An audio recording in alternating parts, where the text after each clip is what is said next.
So last week we talked about basically before Apollo. Today's presentation is, I call it for all mankind. Hey ladies, come on in. I've got some stickers and stuff on the back there if you'd like to help yourselves, and bookmarks, and come on in. So today we're going to look at primarily the Apollo program, and then next week we're going to go past that to from the space shuttle, the space station, and everything that's helped since. Speaking of the television presentation, this is, as you might have noticed, cameras in the back. It's being recorded on WROK and will be available online at some point in the future. A few weeks, I would say. I mean, obviously we got to do next week's presentation and then get that edited up. And then you can find that on the YouTube channel, would be my guess. Yes? YouTube channel would be great. So you can look for it there. Also, as I was poking around on it today, great concerts on there. And if I may compliment as somebody who knows something about radio and sound production, the sound on the concerts is very good. So you might be responsible for that. No, but it was very, the sound production was very hard to do as well. I appreciate that.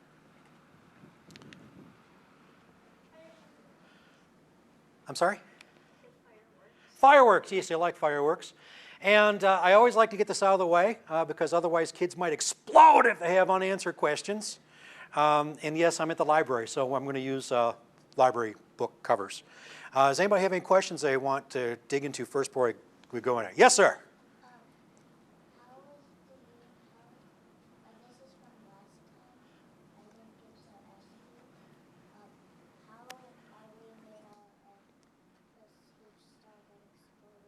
Question is, how are we made out of the huge star that exploded? How are we made out of star stuff? You know, I like pictures. Yes. So let me find a photograph that will help me with that. I like that one. Lots of good pictures, I know. Hey guys, come on in. I'm doing a little research to answer this young man's question.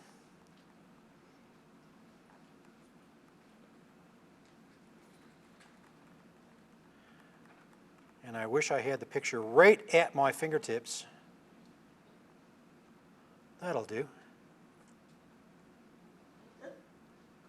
Oh, no. I need to unskip that slide, because there's my extra stuff at the end, and then hit play. There it is. Okay.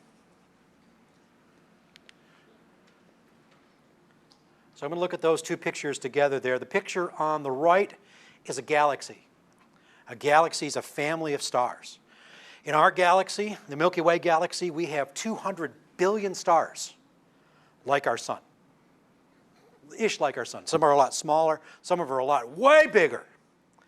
And these stars are born out of these ginormous clouds of dust and gas in space. That's what all these orange and red splotches are ginormous clouds. I mean clouds that are much, much, much bigger than the Earth. Millions of times bigger. These contain all the building materials you need. Where these clouds come from, a lot of it is from the original birth of the universe, the Big Bang. And then where hydrogen and helium, that was all the universe had at the beginning. But then stars, in the center of each star, they're very busily turning hydrogen into helium, helium into oxygen, oxygen and nitrogen, carbon, gold, aluminum. So stars are creating those elements. And then when the star dies, which is what this picture is, this is a star at the end of its life, small stars puff off layers of atmosphere. This is called a planetary nebula. Our sun will look like this someday. So this is oxygen and nitrogen and carbon and argon and the lighter elements. And they enrich these clouds, and the new stars are born out of that. Big stars go boom, okay, supernova. Our star won't go supernova, it won't explode, it's not big enough, but really big stars. And the really big stars, when they blow up, make iron, like the iron in your blood. And when they blow up, they spew that material in space, and it becomes part of those clouds, and then the new baby stars are born out of that. So like you have a mom and a dad, and your mom and dad have parents, and they have parents. Our sun was born out of a cloud. That cloud had parent stars that gave that star the material it needed to start over again, and so on and so on, back 13.7 billion years to the start of time. Is that okay? All right. Any other questions? That was definitely something that needed a picture to help me with. All right, so quick review of the eclipse. It's going to be cool. It's April 8th, 2024. Go see it. The universe used to look like this, our solar system. We have a space program, and now we know what it looks like. This is all review basically for you, sir. We have a rather jazzy look at the universe. Yes, I really like Van Gogh. But then we actually started building rockets and going there. The first spacecraft, Sputnik, first spacecraft actually went into orbit.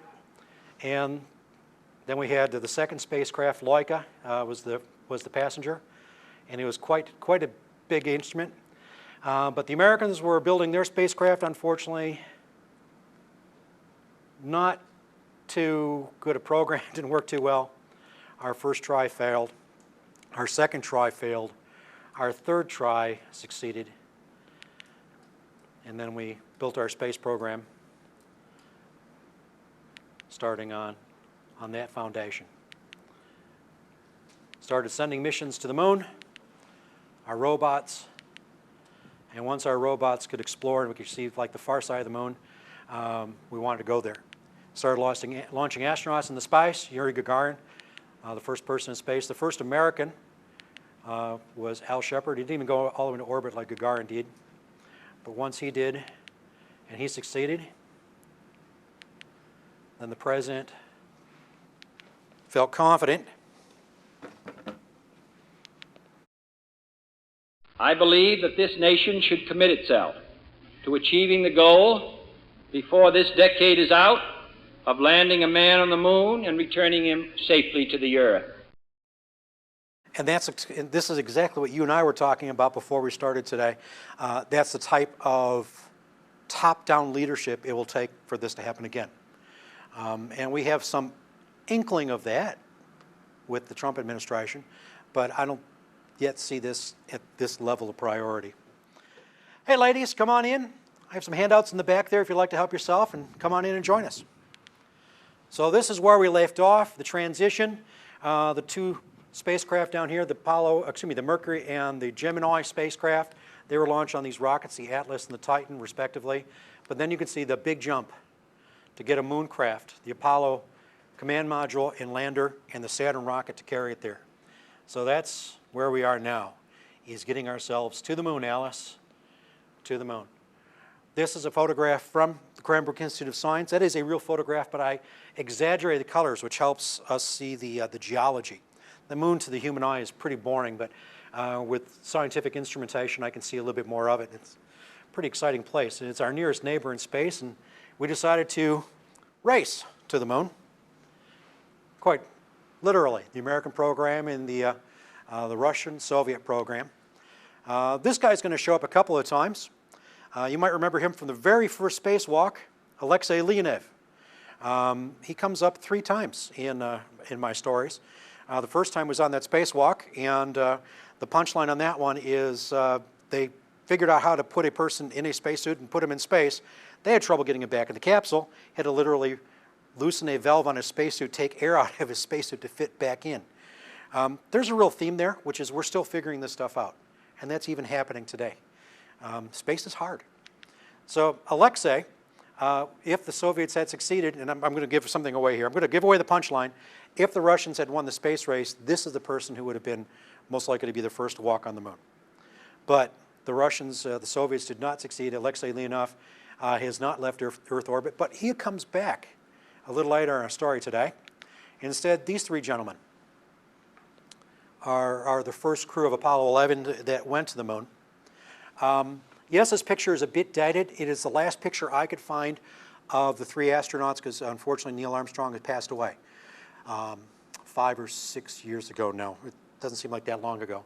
But of course, that is President Obama next to him.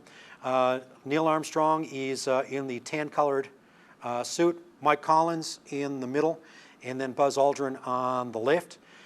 It is Buzz and Neil who walked on the moon, and Mike Collins stayed in command on the Apollo spacecraft. These are the guys that succeeded, and not Alexei Leonov. So what got us there? Let's start with the Soviet program.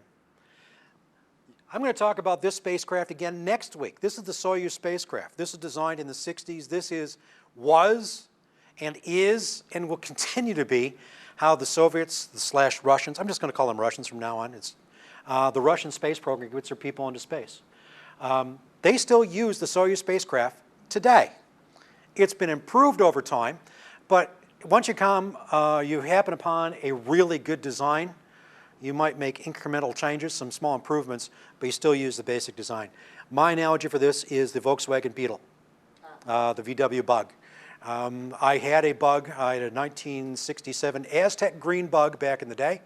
And the Bugs that were built later were better cars and better engines and whatnot, but they're still the same basic design. The Soyuz as well. This is their model for their human spaceflight program. The three-person crew, and how they were going to get themselves to the moon in their plans. Well, you need to get to the moon, you need to get to orbit. The next thing you need to do is find a way to land. And here's a bunch of proposals that they came up with. The challenge is that you can see there's quite a variance in size. The one we decided on is this guy. When we thought the Russians thought they had a nice big rocket, and they could do separate launches, and they could really build a moon base. They were interested in the larger, more grandiose designs. But when it became obvious that this was going to be harder than they thought, they went with something far simpler, something that landed just one person on the moon, Alexei, if he'd been up to the challenge.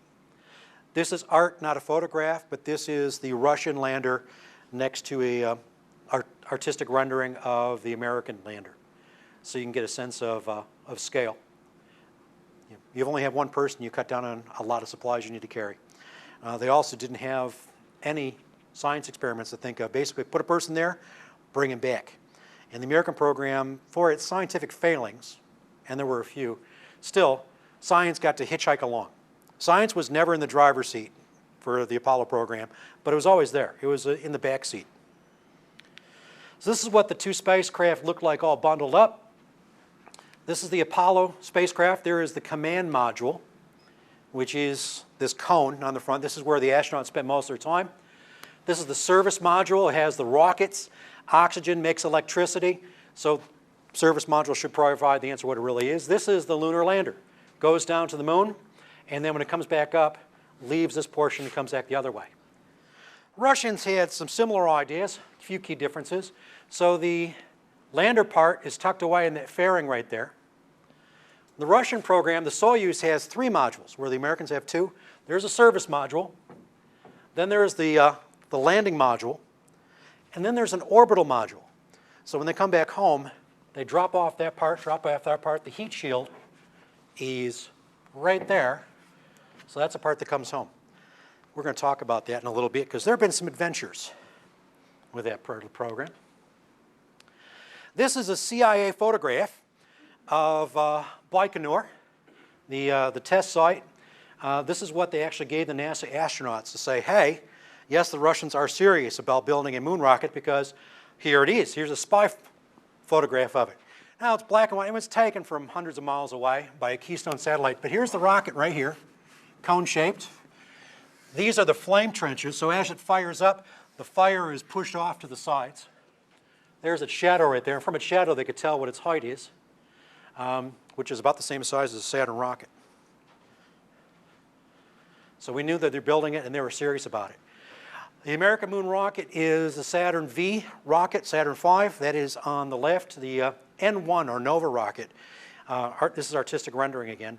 On the right. And to scale, that wee little speck down there is a 6-foot person.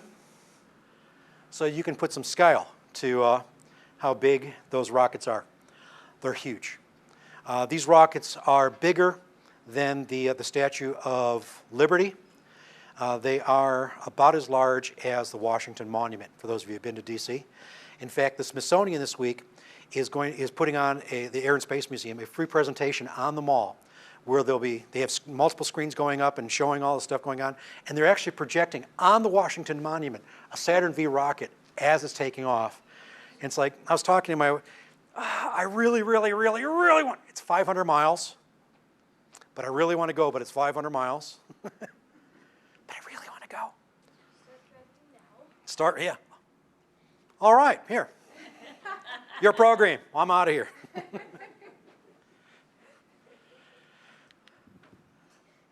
So, little problem with the N1 with the Nova rocket is didn't work that good. Here's a pair of them on the launch pad. They launched it 4 times. It failed 4 times. In fact, only a partial success here. You see the extra amount of flame around the top there of the rocket? That's the escape capsule. So they actually have an escape rocket on top in case the rest of it's blowing up. It would take off and carry the astronauts away to safety.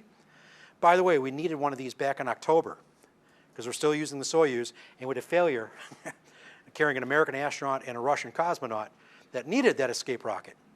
So that's what that escape rocket's for. And the escape rocket worked great. The escape rocket was wonderful. Everything on down, not so much. 4 tries, 4 failures. Now there is a website. I'm going to see if I can pull this up. I want to share with you, give you a little better idea of what this guy looked like.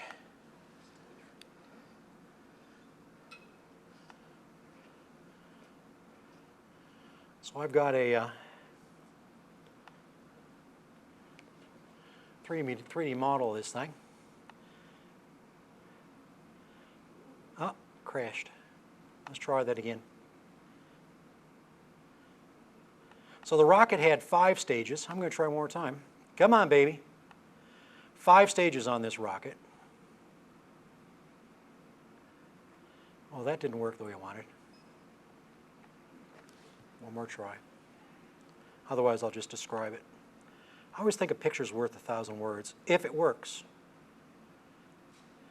So the Saturn V rocket, the American rocket,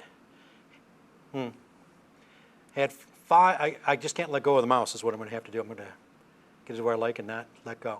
Saturn V rocket, so named because it had 5 monster rocket engines on the bottom of it. Because the Americans, the Von Braun team, the Americans were very good at building very large rocket engines. On the bottom of this guy, 30 rocket engines. All of them having to work in exact synchronization.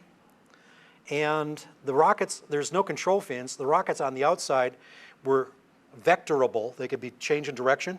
So if you're going off a little bit this way, the rockets will push that way and put you back on orbit again. It required a level of precision that they could probably build today with modern computer technology, but in the 60s could not. 4 launches, 4 explosions, 4 failures. The first explosion killed almost 100 people. So it was too little, too late. They started building a program 5 years after the Americans started with their program, with the Saturn V program. We're talking about political support. There is a fair amount of infighting in the Soviet Union. They were not nearly as close to putting people on the moon as we thought. But they were building the hardware. We got the spy satellite sitting on the launch pad, but it didn't come to fruition. Yeah. When these failures occurred, were we aware of them? The CIA was, because the first explosion was nuclear bomb-sized. It completely wiped out the entire launch complex. I mean, if it killed 100 people, and those 100 people were already in safety bunkers miles away, but there's 300 feet of rocket fuel, and when it blew, it blew. Yeah, it was the biggest man-made non-nuclear explosion in history. And this, I'm dredging back to something I read a couple decades ago, probably about the Russian program, but wasn't it like a high school science teacher who figured out where they were launching from because that was top secret, and for years they didn't know about Baikonur? Is that how you pronounce don't know that. I would guess between the U-2 flights and the CIA spy satellites that I would be surprised if they didn't know. I kind of remember something about, some high school science teacher figured out from the arc of the From the orbit, satellites that were, where it came from. I mean, this might not have been the manned space, this might have been back to Back in Sputnik? But anyhow, I'll have to track that back. I will as well. It's the kind of thing we were talking about before we got started today. Even though I've been a lifelong student of this, there are things I'm still finding out. I read a book about the Russian space program, and the author did come to Cranbrook and gave a talk, but this is probably 2 decades ago, Before my time here. or maybe 15 years ago, something like that. Okay. Oh, I will find out. So, nice try. It was big, it was impressive, it was expensive. It didn't go anywhere. So the Americans start building their program. First challenge that the American space program faces: how we're going to do it. How are we going to land people on the moon? The first motivation is to launch everything in one piece, not require this docking and putting together, and it would all land in one piece, and then it would take off again from the moon, leaving this behind, and go back. It was basically a full-size rocket to go all the way back to the Earth. Direct to moon, direct to Earth. The challenge that we had with that is, while there is some simplicity as far as the number of steps you have to take, people started to realize it takes us thousands of people to launch a rocket from Florida. We're not going to have anybody on the moon to help us launch a monster rocket. We need to simplify. So what we ended up with, instead of a single direct mission, is the idea that we would have a lander, and that lander would work separately, and its design evolved over time as well. The lander itself was amazingly fragile. It didn't have to deal with atmospheres. It was not going to land on the Earth. It didn't need a heat shield. It only needed to keep the cabin pressure inside. So its skin was basically tinfoil. The astronauts made clear they could have punched right through it if they so choose. That would obviously not be a good choice, but there weren't even any seats. There were seats in the earlier designs. Say, what are the things we can do to get rid of weight? We got to get rid of weight. Got to get rid of. We don't need seats. You guys can stand. No beds. When they were required to take a sleep break, they slept on the floor, or imagine the floor. Imagine the inside of the capsule of the lunar lander. Actual space, I'm guessing, is about from here to here. So you can stretch out on the floor. The problem is the ascent engine, the engine to get you back up again, was right in the middle of the floor. So when Neil and Buzz took a nap, or tried to, Buzz laid on the floor wrapped around, and Neil kind of laid across. And as I said, basically it was a waste of time. There was no napping for those guys on the moon. Future missions at least sent them hammocks, because there were longer missions. They were there for a few days. They needed something to rest. So there's a picture of the lunar lander in the background and the lunar rover in the front. Latter missions had a way for these guys to actually drive around, explore more of the moon, but not the first missions. But before we get into the successes, there were failures.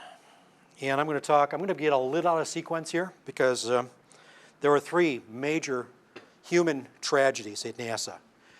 And next week I'll talk about the equivalent Russian tragedies, but I'm going to stick to our tragedies today.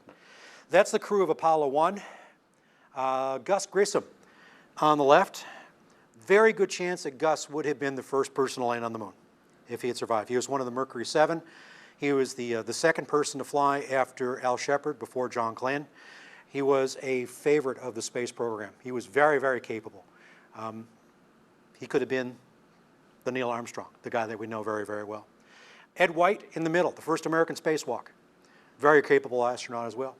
On the left is Roger Chaffee. Chaffee is from Michigan. He's from Grand Rapids. He was a rookie. This would have been his first flight. They weren't even taking off yet. They were doing tests. They were in the capsule on the pad, and they were talking. It was called a plugs out test, because they're no longer plugged into a phone line, that phone line literally going to test control. They were doing radios. like they'd use in space, but from radio from here to radio there. And one of the comments Gus said is, how can we even go to the moon if we can't talk between 3 buildings? Psst, what's that, Gus? I said, how can we go to the moon if we can't talk between 3 buildings? Yeah, there were some problems. Unfortunately, there was a spark somewhere in the cabin. The cabin was filled with pure oxygen. Oxygen, in a pure oxygen environment, anything will burn. Asbestos will burn in a pure oxygen environment. All it took was a spark. We still don't know the cause, but the capsule caught fire. The astronauts died within the better part of a minute, minute and a half. We're on fire, they yelled out. The crew, this is in the top of the launch pad on top of the rocket. The crew tried to save them. There were a dozen used fire extinguishers. The crew around all had burns on their hands as they're trying to wrench the hatch off. A real design failure. These are things that we learned the hard way, unfortunately. The hatch was designed to swing into the capsule so that it wouldn't accidentally blow out into space. So like you've got a screen door, but the main door to your house swings in. You cannot accidentally open it into the driveway. This door cannot be accidentally opened out into space. The problem is, in a fire, the pressure is building. And the pressure is enough that all 3 astronauts were found on the floor in a position where they were all 3 tugging on the door at the same time. 3 very fit, very athletic men could not open the door in that emergency. All that adrenaline. They died, unfortunately. And it was a huge setback for the program. You can notice the date. It was January of '67. And we were just a year, and we're now a year and a half away from when we actually ended up on the moon. I'm sorry, 2.5 years, excuse me. The program was put on hold for a while. The capsule was taken apart very carefully. And Frank Borman, who was one of the astronauts, he's going to come back up in a couple of minutes, giving testimony before Congress. I'm going to paraphrase. I think I've almost got this memorized. Congress said, how did this happen? How did you not know this is going to happen? And Frank Borman, I wish to God that we did know. I wish to God that we had known what could have gone wrong. We didn't anticipate it. We tried really hard and we did not anticipate how this is going to work. The changes they made from then made the program much safer. There were no other failures of the capsule from that point on. Here's the sad good news. Boy, that's a really hard way to say it. The only silver lining I can find in this whole disaster is if this disaster had happened in space. This was the capsule those 3 were going to take off in a few weeks from this test. If that has happened in space, we would not have known why they had died. We would not have known about the hundreds and hundreds of problems they found inside the capsule because we were in a hurry. In NASA, we call it go fever. Go, go, go, go.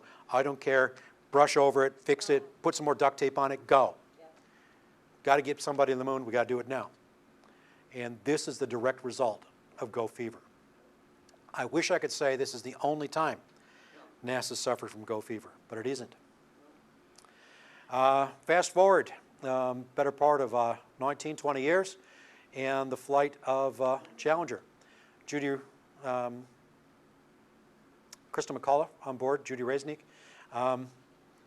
took off from the Cape, and even though the engineers who built those side rockets, I didn't have a good picture of the shuttle here. I will owe you that next week. The engineers who built the side rockets are saying, please don't launch today. It's too cold. There's ice dangling from the structures. We have not tested for launching at this temperature. We didn't think we'd have these temperatures in Florida, for crying out loud, but what turned out to be the cause of the problem here was the gaskets, the rubber O-rings that keep the flame away from the parts that should not be on fire. Those rubber gaskets became too stiff when they're cold. The flame got through, bad news happened. Go fever. If they had listened to the engineers, if they had held back, those astronauts would have been alive today. Particular catastrophe. And then Reagan was going to, the State of the Union address was that night. Yep. There was we did not want to embarrass the president by not having a launch today. That was part of it as well. This is a human endeavor, and we make human mistakes. We make a lot of human mistakes. Chris McAuliffe, right there, that young lady. She was going to be the first teacher in space, and so we had school kids watching this live, making this particularly tragic. So thousands and thousands of kids around the country are watching this, and it blew up shortly after launch. I wish I was done. I'm not. Fast forward to 2003 and the Columbia disaster. Again, we had problems on launch. We had insulation that peeled off of the exterior fuel tank that put holes in the front of the wing. As it's re-entering the atmosphere, hot gases, hot plasma, 8 to 10,000 degrees of hot plasma, getting inside the wing structure, melting hydraulic lines, and just eventually tore it to shreds. The spacecraft fell apart as it was re-entering, going across the skies of Texas and New Orleans. And I was watching. I do broadcasting. I talked about a little bit last week. I broadcast both those events live because I do live commentary for launches. Not many people broadcast this stuff live anymore. I work in public radio. We can still do that. So yeah, I was watching that live as it happened. So we then went out into the bayou, the swamps, and started pulling out pieces so we could do an analysis to figure out what went wrong. That's what those people are doing right there, is finding pieces of space shuttle spread across the swamps of Louisiana. I'm going to back up a couple slides. Can I point out one thing that I am very proud of for NASA? The beginning of our space program, our first astronauts, incredible men. I've met a number of them. They were outstanding, but they were all men. They were all white. This is what NASA looks like now. These are what our astronauts represent us as a nation much better than we used to. And I am very proud of that. But we figured out what the problems were. We fixed them. We moved on after we were confident that we were going ahead. Because of the sake of time, I am skipping some very good missions. Apollo 1 was the fire. 2, 3, 4, 5, and 6 were test flights of the Saturn rocket and the Apollo capsule. They were unmanned. One of the daring things that NASA did, the rocket scientists wanted to do a piecemeal test. Build the first stage of the Saturn V rocket, the base, that big monster base. Launch that a few times until we know it works. When we are confident that works, then we put the second stage on top. Launch both of those a few times and make sure that works. When that is good, then we put the third stage on top and do that. The problem is that would have taken years, and NASA felt this decade, man on the moon this decade. So one of the things that they boldly did is they do what they call an all-up test. All 3 stages, all stacked up, all at the same time, go. And the rocket scientists who built this thing just thought, oh, that's crazy. That's crazy. It's not going to work. It did. Saturn rocket, we've been talking about all the failures. The Saturn V rocket is the only major rocket I can think of that has never had a rocket failure. There might be some others out there. But compare that to the Nova N1, launched 4 times, exploded 4 times. Saturn rocket, 100% success rate. Apollo 7, their first mission was to test the Apollo capsule. That was just an orbit around the Earth. Apollo 8, 1968, Christmas time, 1968. We have Frank Borman. I talked about him a minute ago giving the testimony. I wish to God we had thought of that. That was Frank Borman. Frank is on that gentleman right there. Bill Anders in the middle. And then on the right-hand side is Jim Lovell. I'm sorry? No, I just said Jim Lovell, that's all. Yeah. Jim's going to come back in our story, by the way. He has a return engagement in a couple of minutes in our story. But the Apollo lander wasn't ready yet. What these guys were supposed to do was to take the Apollo capsule and the brand new Apollo lander, that spider-looking lunar module, go into Earth orbit and test it. Except the lander wasn't ready yet. And the Russians were building their big rockets. We could see that on our spy satellites. We were getting worried we were not going to be first. The Russians are right on our heels. So what they decided to do, and their logo designs that very well. Yeah. Fly around the moon and back again. Good evening, come on in. So they decided they would fly to the moon, around the moon, just an orbital flight, just to make sure that everything worked. So here is the mission parameters. This is, by the way, not to scale. Remember we did this last week? Yes. So if the Earth is that big, the moon be back there somewhere.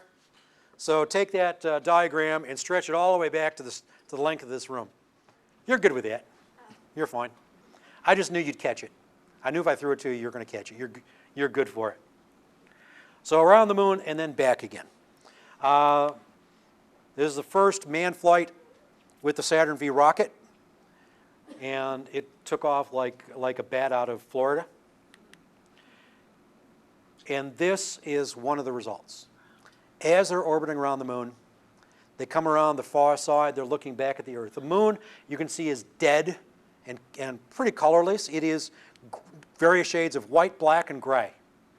The sky is black, the blackest black you're ever going to see, quoting Jim Lovell. The blackest black you're ever going to see. And they're the only color they can see in the entire universe is the Earth. And they did not anticipate the need to take this photograph, that this would be a thing. They'd come around to look out the window and say, "Whoa, dude, wait a minute. Hey, hand me the color film, will you?" To this day, Lovell and Anders still argue about who took this picture. Based on what I've heard of the transcripts, I think it was Anders, but I'm not entirely positive. But they still argue about who took this picture. You go all the way to another world to understand our own world better. Yeah. And this has been described as the defining picture of the 20th century. Can't argue with it. I think it's amazing. I think it's lovely. Also, they launched in 1968 near Christmas time, and they thought it'd be appropriate to read from the book of Genesis. I have a recording of that right here. I put Christmas music in the background because I actually play this on my radio gig. So if you don't mind Christmas music in July. The music is from me. I added that in. But then the astronauts of Apollo 8, while orbiting the moon on Christmas Eve, sharing how it felt for them. We are now approaching lunar sunrise, and for all the people back on Earth, the crew of Apollo 8 has a message that we would like to send to you. In the beginning, God created the heaven and the earth. And the earth was without form and void, and darkness was upon the face of the deep. And the Spirit of God moved upon the face of the waters. And God said, "Let there be light." And there was light. And God saw the light, that it was good. And God divided the light from the darkness. And God called the light day, and the darkness he called night. And the evening and the morning were the first day. And God said, "Let there be a firmament in the midst of the waters. Let it divide the waters from the waters." And God made the firmament, and divided the waters which were under the firmament from the waters which were above the firmament. And it was so. And God called the firmament heaven, and the evening and the morning were the second day. God said, "Let the waters under the heaven be gathered together into one place, and let the dry land appear." And it was so. And God called the dry land earth, and the gathering together of the waters called he seas. God saw that it was good. And from the crew of Apollo 8, we close with good night, good luck, a Merry Christmas, and God bless all of you on the good earth. For those of you who are too young and you don't know what it was like in 1968, or for those of us who are old enough to remember, we were fighting in Vietnam. We were doing secret wars in Laos and Cambodia. We had riots in Chicago at presidential conventions. We had, this is actually in '69, but same type of atmosphere. We had National Guard soldiers shooting and killing students at Kent State. We had political assassinations. We had the Detroit riots. The country was upside down at that time. It was a messy, messy time. It was a scary time. But a woman actually wrote to NASA a letter after this was broadcast. and she wanted to thank the astronauts. So I want to thank you for saving 1968. One moment of grace out of an otherwise ugly, ugly year. By the way, if that is the profound, there's also to go with that the profane. The stories that you don't find in the history books. I'm still debating whether or not I really want to share this story, but I guess I'm committed now. You're committed. Space flight's hard.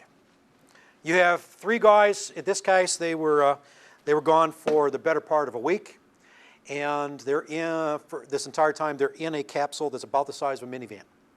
That's how much living space they have. Frank Borman had what he called a twofer. He was he was vomiting, and also engineers call this a balanced load. He was really sick, and it was coming out both ends. And when you're in zero G, you don't have gravity to help put things where they need to be. You have bags. If you try to relieve yourself, number two, it's a plastic bag that you tape to your behind and has an integrated glove so you can kind of clean yourself. And that's hard when things are going well.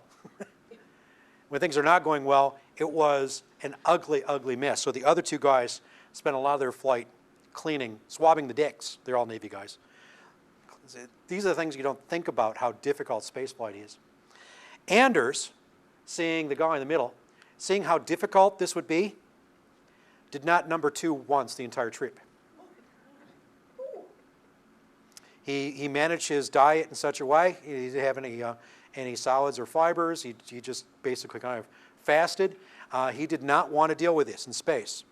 So by the time that they landed and they're on the carrier and they're welcome back, says there's the band, strike up the band. Here's the guy standing on the carrier deck. He's saying, no, I need to use the head. I need it now. Where's the loo? I need to go.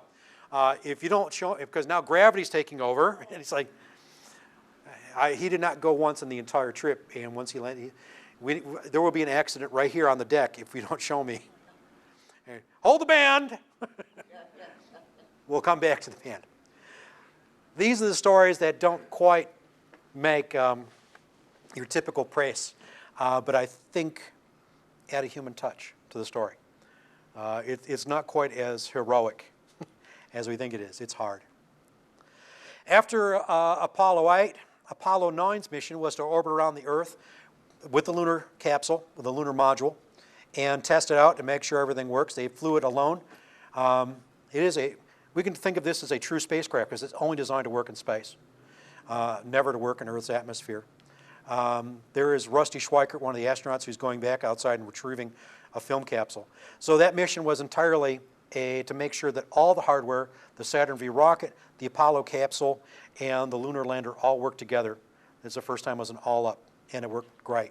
The next mission was same idea, but around the moon. Apollo 10 had the lander, and the orbiter, and the lander was separated and did its thing, and then came back. They came within 20,000 feet of landing on the moon, but not quite. They did everything but land on the moon.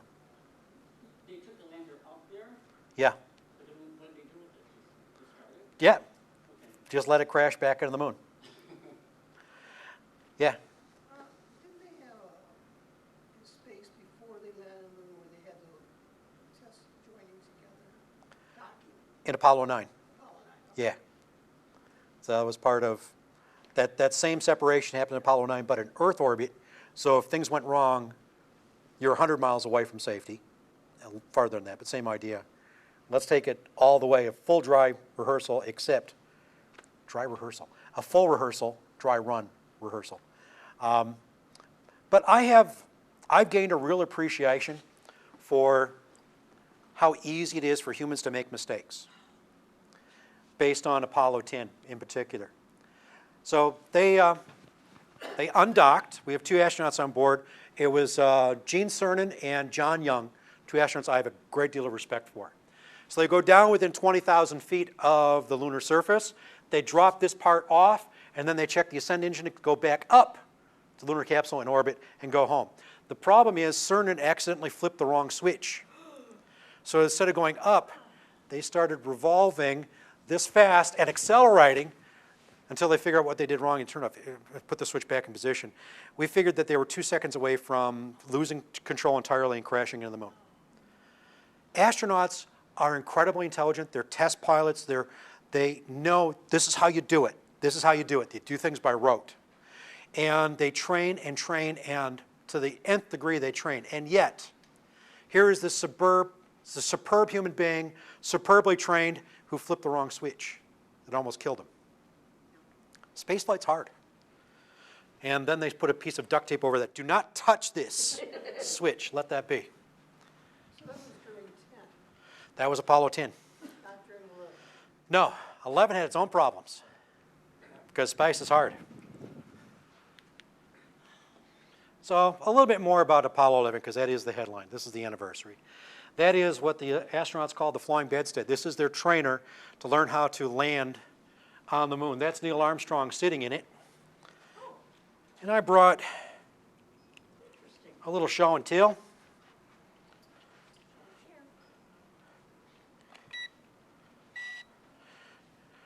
So this sits entirely on its jet vectored thrust and lifts up. Come on, baby. Yeah. This thing's beeping like its batteries are low. I'm going to see if I can.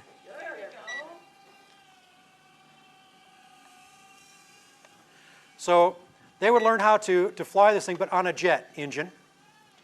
But unfortunately, at one point, he started losing control, and it flipped over. The problem is it didn't recover. It fell down, and it went boom. So he quite literally came within moments of losing his life in the training. They built 2 of these flying bedsteads. Both of them crashed and burned. Both astronauts were able to eject at the last possible moment. So then they decided that it might be great training. Let's not do this anymore. They got far too close. But Neil, after he ejected, as he came back down, he actually parachuted through the fireball because these things don't get very high off the ground. He literally is going through the fire and the smoke, lands right next to the burning hulk, brushes himself off. He goes back to his office and he just calmly starts writing up the report. Somebody comes, I just understood you almost crashed and died. Well, you crashed and you almost died. Yeah, he was fine. Here's the report. He was a very cool customer, which is why NASA picked him to be on this mission. So off we went. July 16th, 1969, we launched to the moon. And once we get there, we undock the lunar lander and we start heading in. But then we had problems. The first problem we had is computer issues. That computer was something that was hand-built by MIT. Up until that point, I'm sorry if I said this way, you guys were earlier, but it's a point worth bearing. Inside of this module was what was equivalent to a supercomputer at the time. The iPhone you have in your pocket has 1,000 times more computing power than this did. But up until this point, the amount of computing power that was inside that module required a computer the size of a building. And NASA managed to miniaturize it and design it. Actually, I said NASA, but it's MIT that did most of the work on this with help from IBM and designed this computer going down. The computer started throwing up errors on the way down. The reason it started throwing up errors, do you remember going back to Apollo 10 and they started going topsy-turvy? Gene Cernan threw the wrong switch. One of the things that they have is radar on that device. In fact, the radar dish is this guy right here. And it's navigational radar, so they can find the Apollo capsule in space and go up to it if there's an emergency. Based on how badly Apollo 10 turned topsy-turvy, Buzz Aldrin decided, let's turn on the radar early. Nobody anticipated that you'd have the radar, the ascent radar while you're landing, but Buzz thought, if there's going to be a problem, I'd really like this to be already running and knowing it's working, than to wait until we're tumbling out of control. That radar started throwing up errors in the computer. The computer said, this shouldn't be running. You're asking me to do too many things. I can't handle it. Too many things at the same time. Clean your room, brush your teeth, wash the dishes, do it now. That's what the computer is saying. He's right. There he goes. That's what the computer was saying, and it was flipping out. But it threw out codes. It's a 1202 error. And they're looking at this because they've never seen this in simulations before. So they call home. We got a 1202 alarm. And one of the ground controllers, who are really the unsung heroes of this whole process, took a look at this and said, yeah, we're going on that flight. We're okay on that. 1201 error. No, we're still good. Go on down. So they're going down. The windows are facing up. They're like flying on their back. The rocket engines on the far side slowing them down, slowing them down, slowing them down, slowing them down. I have a model. So slowing them down, even though the window's up here. And then they get to a point when they get above the surface, and they can turn around, they can actually see their landing site out their window. The problem is they saw they were heading right for a crater and a boulder field. So at that point, Neil, being the cool customer and the excellent pilot they was, said, we're going somewhere else. Put the put the pedal to the metal, and took off very quickly. People on ground control said, what is going on? They have never seen the lunar lander go that fast, because he's looking for a nice smooth spot to land. So he eventually found a spot, brought it in. People on the ground were going nuts because they're about to run out of gas. And they finally put it down. And Tranquility Base here, the Eagle has landed. And Charlie Duke, one of the astronauts, said, thanks a lot, Neil. We got a bunch of people turned blue in the face. We're breathing again. Thanks a bunch. There were seconds of fuel left. But Neil knew how much fuel he had. So most of us would say, 10 seconds of fuel, you're going to die. Neil's saying, 10 seconds. Okay, fine. Yeah, I can do this. So then they walked on the surface of another world. I would say of all of the accomplishments that have happened in human history, there's a few things that stand out. Things that 1,000 years hence are still going to be talked about. The pyramids, still a thing. Thousands of years after they're built. First time you've landed on the moon. First time you've landed on another world. If you could travel in time and grab a history book from the year 4000 and thumb through the pages as if it's really a book at that point, pages. What would the library of the year 4000 be like? That'll be interesting. It'll be all VR, I'm sure, virtual reality. Anyway, what were the significant events that happened in the mid-2000s? Between the year 1800 and the year 2100. There's a couple of wars. We landed on the moon. You can only be first once.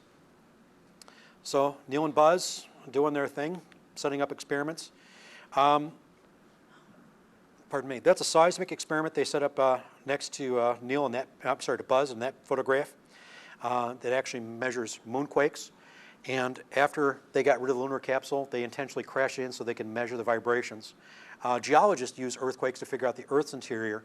Geologists use artificial earthquakes of us landing stuff into the moon to figure out the moon's interior. One of the requirements for getting an experiment, NASA said, scientists, who would like to have an experiment on the moon? And it goes to universities and whatnot, and scientists, much like myself, would come up with their proposals. And one of the requirements is it has to be able to be set up in 8 minutes. If it's more complicated, it takes longer than 8 minutes, you're rejected. But that was something that they could do. And I would say that along with Earthrise, this is the other iconic picture of the space program. Neil was saying to Buzz, the view, it's magnificent, and Buzz said, it's magnificent desolation. Yes, sir? Maybe a stupid question. Do you think there's any truth, even 1% truth in statements the corporate leader, Robert Bigelow, said about extraterrestrials being on Earth, or that they exist? Do I think that aliens exist? I think there's a chance. Do I think there's any on Earth? I have not seen any evidence to it. Do you think they exist at all? Somewhere in the universe, I think that there's a good chance that we're not alone, yes. Why do you say that? Because it's a very big universe. Okay, just wondering. There are trillions and trillions and trillions of stars. In fact, you're wondering when I was going to use the whiteboard? This is how many stars we think are in the universe. 27.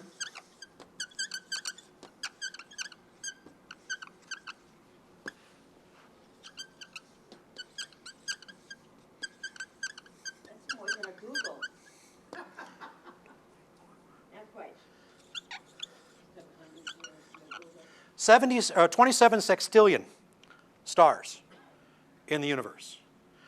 We think that each of these stars has, on average, 4 planets.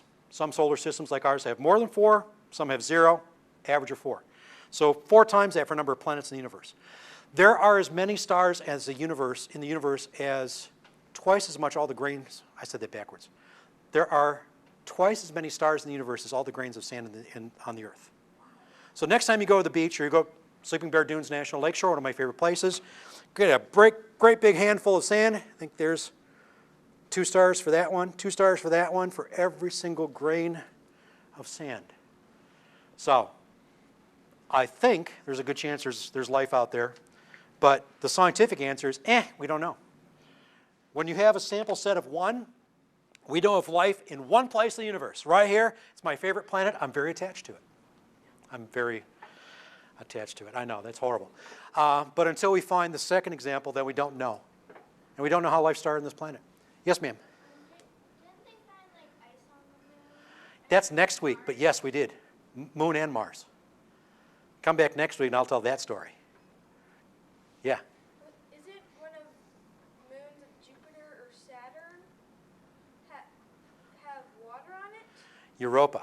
Actually, both Jupiter and Saturn have moons with water on it, but the one I'm most excited about is Europa, moon of Jupiter. Come to the observatory and I'll show it to you. Europa has twice as much liquid water as all the Earth's oceans combined. Take the Pacific, the Atlantic, the Indian, and all the other bodies of water on the Earth, double that. That's how much water there is in Europa. Yes, sir? They find at least 2 comets with full organic material and ice. Oh, that's what comets are. Yeah. But they found one with a lot of organic material, right? They're all organics. Yeah. Yeah. And that leads to the question of how life got found its organic material here on Earth. It could have been delivered by comets and asteroids. Anyway, Apollo 12. I love Apollo 12. Apollo 12 landing, 2 guys in this mission in particular.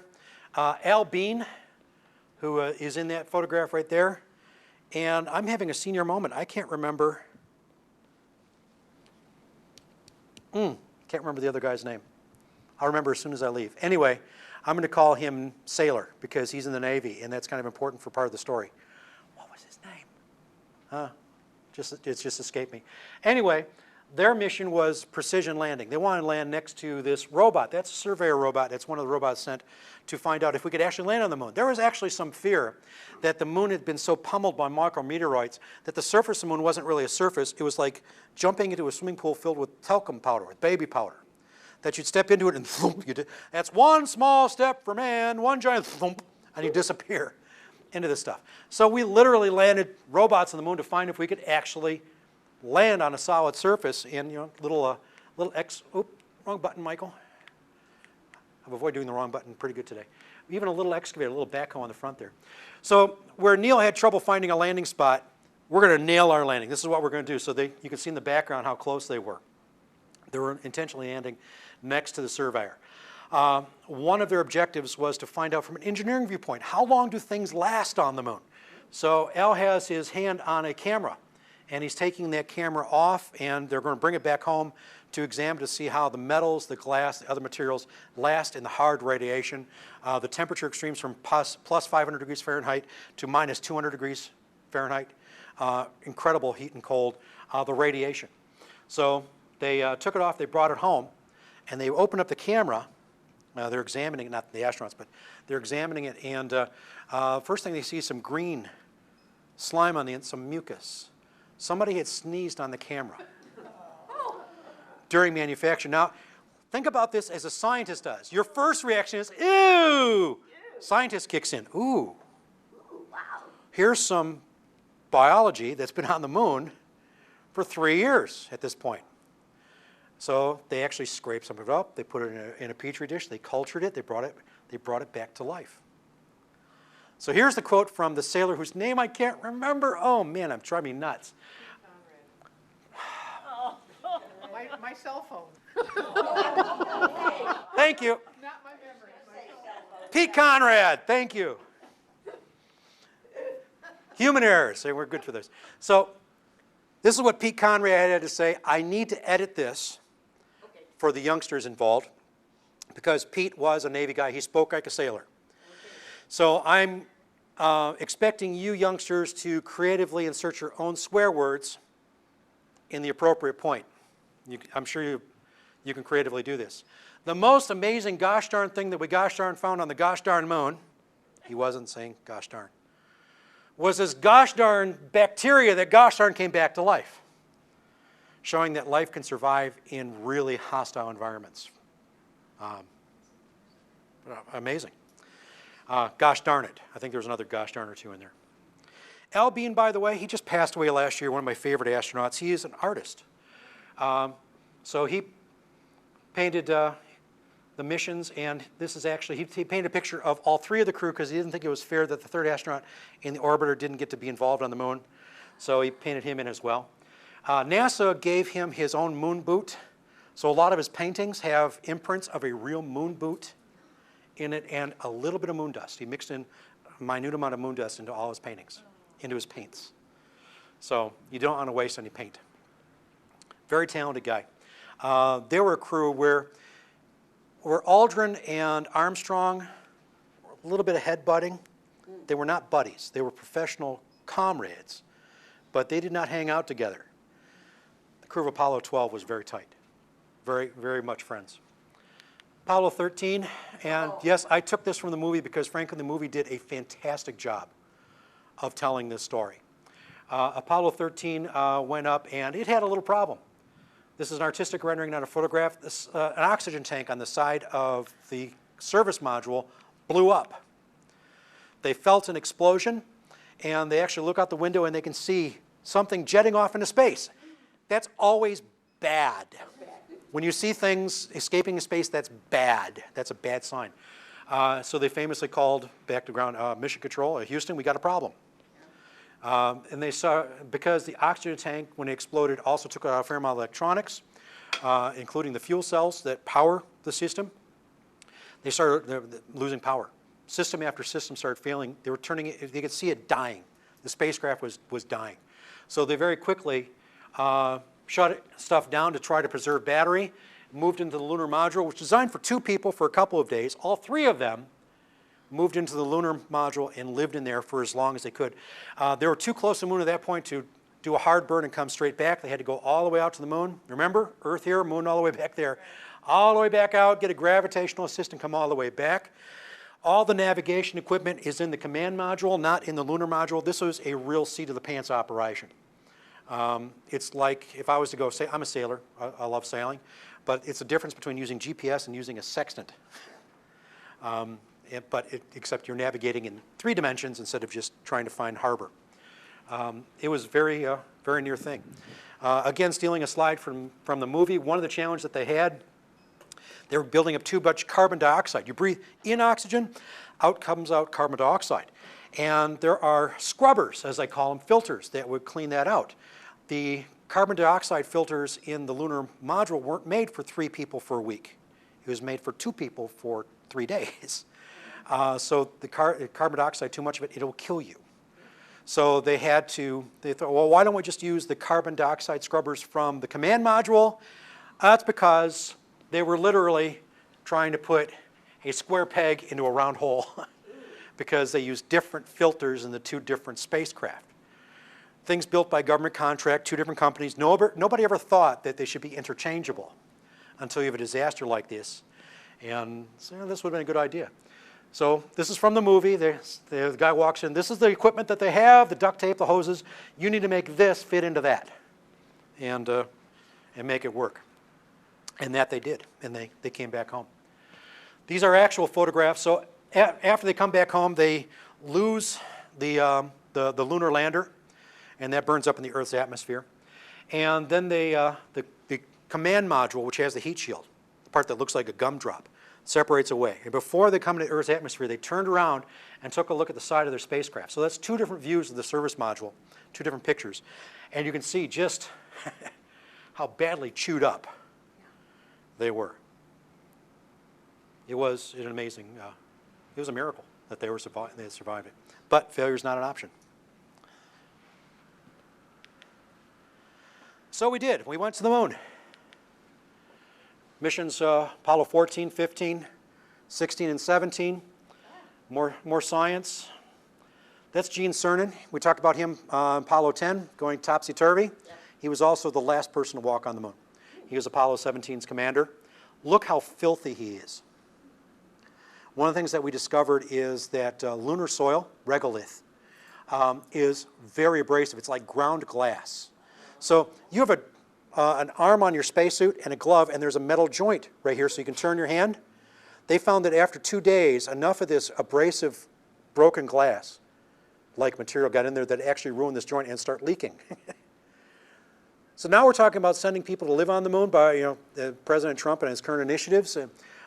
We have not yet solved this problem of how we're going to deal with living in an environment that is essentially as abrasive as broken glass. We managed it for a few days, but to build a base there is going to take quite an accomplishment. But this was a geology mission. You can see he got into it.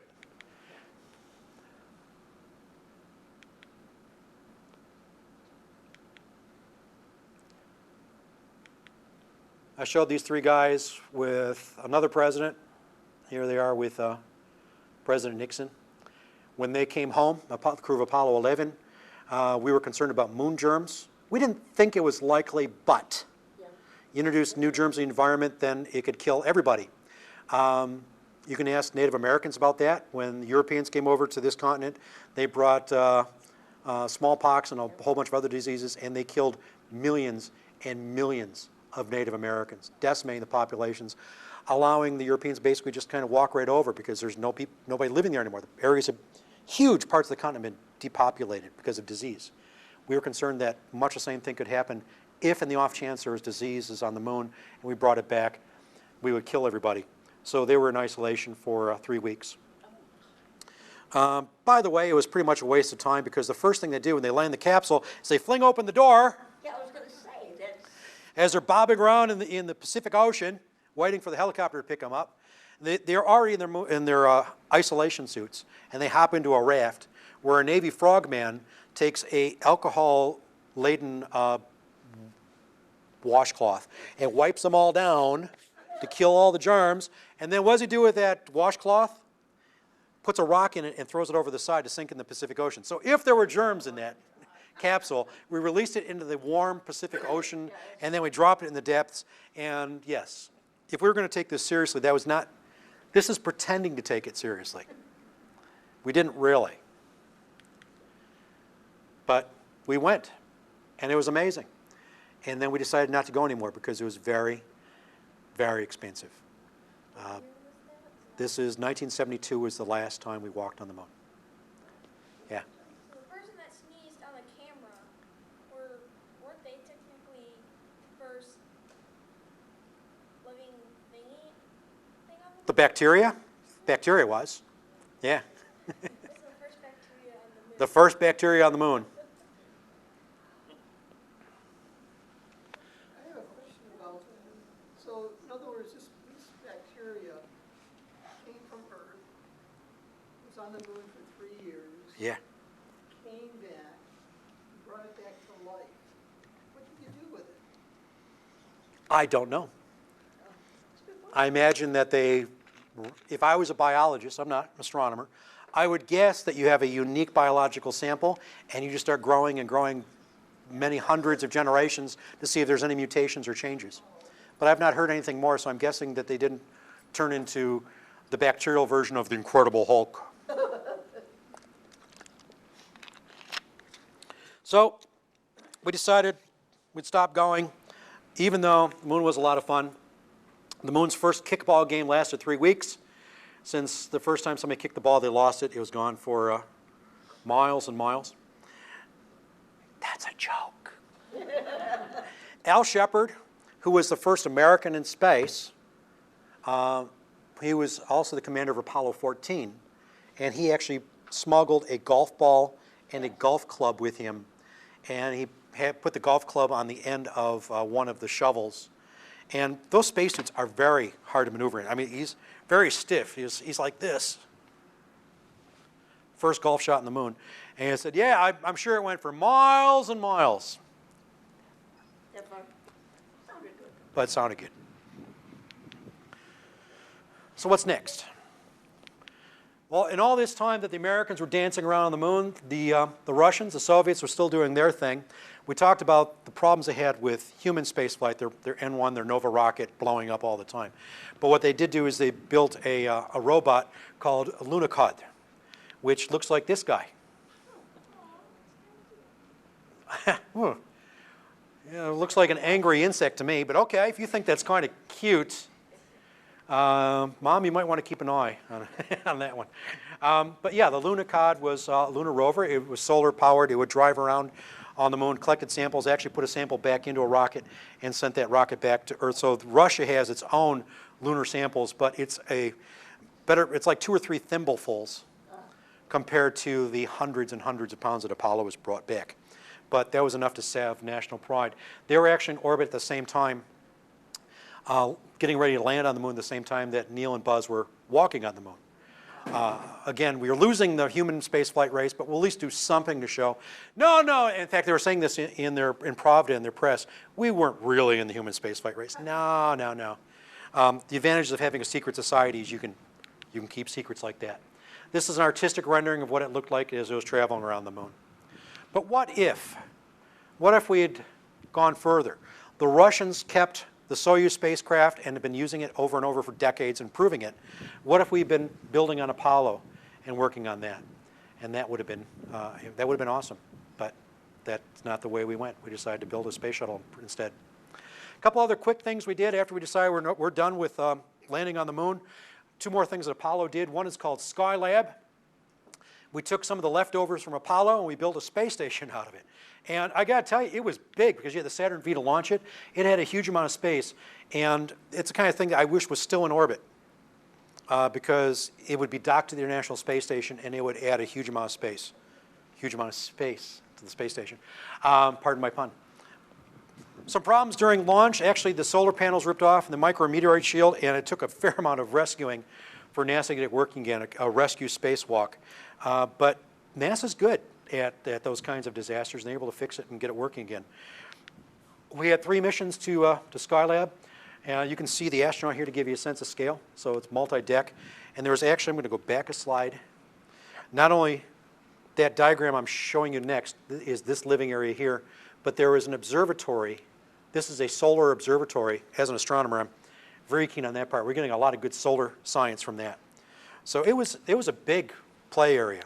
And they did things like testing the manned maneuvering unit, the backpack that allowed them to do spacewalks later, because it's much safer to do it inside the capsule, but in 0G. And if things go wrong, then you're still inside in breathable air. But this is a shot down on the various decks. But we let Space Lab fall from the sky. It fell in Australia. I've got an Australian colleague. I like to tease him that Australian space station. He doesn't like it when I call it Australia Space Station. It's really space trash. It landed in Australia, broke apart near Perth, and a nearby government sent NASA a bill of $517 for cleanup, which NASA never paid. A DJ in California did a fundraiser and raised the money and paid off NASA's debt for that one. But yeah, if you're going to crash something in Australia, I think you're responsible for it. That was in 1973. The next thing we did in 1975 is the Apollo-Soyuz project. We actually had a diplomatic agreement with the Russians, the Soviets, to go up there and dock with them. And the Apollo mission was critical for this because Apollo is much more maneuverable than Soyuz. So basically, Soyuz stood still while Apollo docked with it. Also, Apollo having that Saturn V rocket, greater lift capacity, could carry the docking module as well, the part that joined the two of them together. There's the crew of Stafford and Brand and Deke Slayton. I've met Deke. Deke is one of the original Mercury 7 astronauts, and then he flew at Apollo-Soyuz. He is also NASA's head astronaut. He was the head of the astronaut office. I interviewed him back in the 80s. Neat guy. And oh, look at this guy, Alexei Leonev. He never made it to the moon, but he did get to be an Apollo-Soyuz. So it was literally the handshake in space and the beginning of cooperation. This is the process that has so far culminated in the International Space Station, where we have 22 countries cooperating together to run the space station. And yes, the United States and Russia are the main partners, but 20 other countries besides. But it had to start here with this handshake in space. If you visit the Air and Space Museum in Washington, and boy do I recommend it, one of the neatest places in the universe. I'm an astronomer and I'm telling you, neatest place in the universe. I don't say that lightly. The Air and Space Museum is one of them. This is the engineering models. These are flight models. They didn't actually go up, but these are the spares if they were needed for the Apollo and the Soyuz for that mission. So next week, we're going to talk about the space shuttle and the space station. Our program is going to be Apollo and beyond. What's next? We're going to explore our solar system beyond the Earth and the Moon, where these planets become real places. A lot of news from Mars. I've had a fair amount of involvement with the Mars program. And yes, we love Mars. Mars is great. So we're going to explore that. We're going to talk about impacts. Jupiter got hit hard by a comet called Comet Shoemaker-Levy 9. David Levy's a good friend of mine. This is, I made this photograph. The scar you see is how big the scar is from Jupiter if I had transposed it on top of the Earth. Did I say that clearly enough? Yes. So I've got a picture of Jupiter. I took the impact crater off of Jupiter and put it on Earth so you get a sense of scale. I'm going to talk about that next week. And also what I think is the second neatest thing NASA's ever done. First neatest thing is Apollo. The second neatest thing we've ever done is Voyager, our first interstellar probes. So I'm going to talk about that next week. I'm going to talk about, oh yeah, Pluto. Still a planet. I don't care what they say. Yes. And Hubble and Kepler. That's the mission that I most recently worked on before I retired at NASA. And that guy, Starman. I'd invite you to come to Cranbrook at the observatory. We've got these programs. I just saw Capcom Go, the Apollo story. It's fantastic. Really enjoyed that, along with our other stargazing stuff.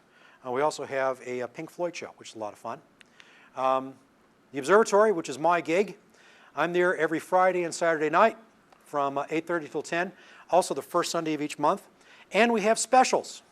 50th anniversary of Apollo, we got two things happening this week. Tomorrow, from 6 till 10, in partnership with Detroit Public Television, we have a speakers panel. Also, I'll be manning the observatory.